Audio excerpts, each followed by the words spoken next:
A new season of America Outdoors is airing on PBS. The series focuses on our relationship with nature and the world around us. The show's host, Baratunde Thurston, travels around the U.S. in search of the stories that connect us.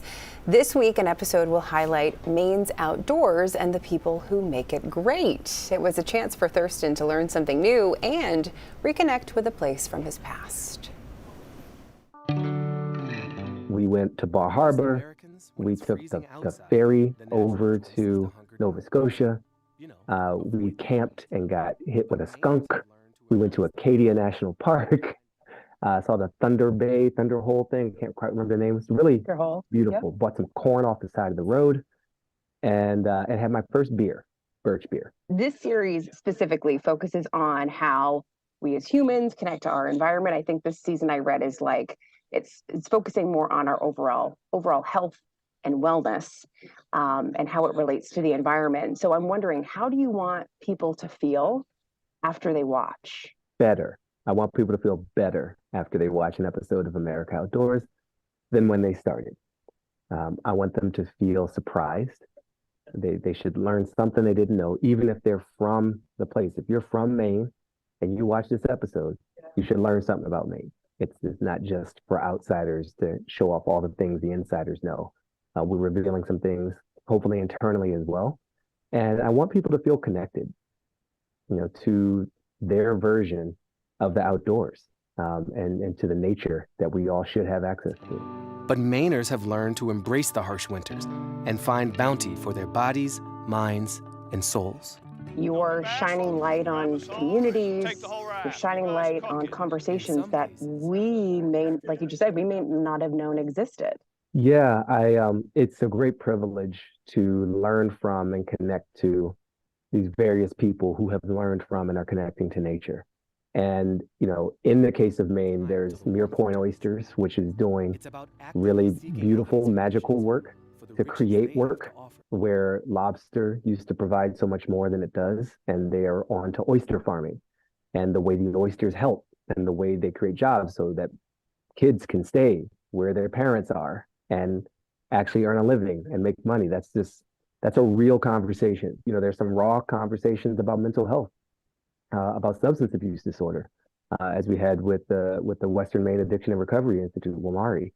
And there's a lot of vulnerability and a lot of trust that people put in us as producers and filmers of the show and put in me, and we'll be putting in the audience too, to show the healing power of nature, but not shy away from the pain that causes us to need healing in the first place. And you were here during the coldest months that we have. So you picked a fabulous time. I did pick a fabulous time. Thank you for putting it that way. In some ways, we got lucky/unlucky. You've got to embrace the cold. Yet even in cases where your back is up against the wall and life is proving to be just too much, it could be nature that helps save you and helps. The goal was to shoot for the winter. Maine is, this episode is about embracing the cold and the fact that you cannot just hide from it and still be in Maine. You can be inside in Maine, but then you're just inside.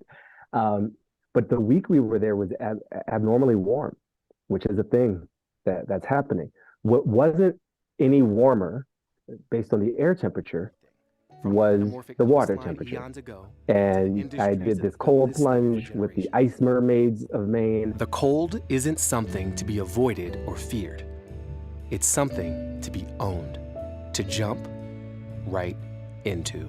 And that water stayed 40 degrees Fahrenheit, no matter what the air temperature was. And I had to embrace that cold. That was a lot. Oh my gosh.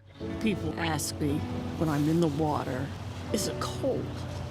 And I say, I bet you sweet ass cold. This is obviously a very divisive time in our country. There's a lot going on here. Yeah. Does this work bring you hope? Yes.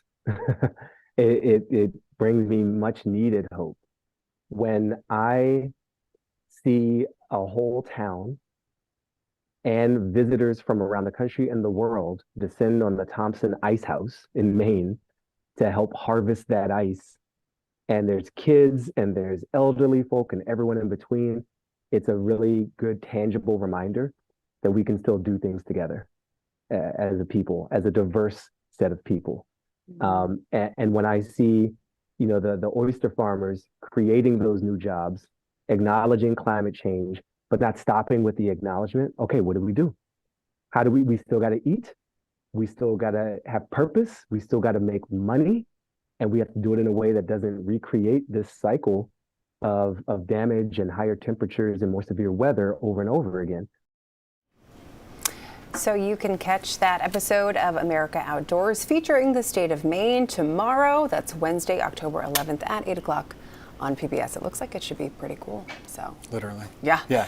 No, that's cool. I like the concept, right? When winter is as long as it is and as cold as it is, you have to embrace the cold. Otherwise, you are going to be a very lonely person. absolutely, and probably miserable as well. So Well, cool. I like that. It's a message for me to take forward into the winter. there you go.